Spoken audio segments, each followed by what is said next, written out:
on Top. Sa world premiere nito sa YouTube, Huwebes ng gabi, mahigit 100,000 ang sabay-sabay na nanood ng 3 minutong music video. Mabilis na tumaas ang views ng music video at sa loob lang ng 2 oras, number 1 na ito sa YouTube trending music videos. Bago maghating gabi, naka 1 million views na ang Cherry on Top. At sa mga oras na ito, mahigit 3 million na ang views. Pagdating naman sa charts, number 1 ang bagong single sa iTunes Philippines at Singapore.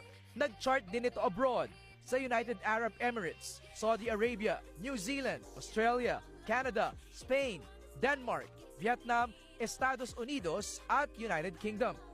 At number 40 naman ito sa iTunes Worldwide Charts. Kanya-kanya ring reviews at reactions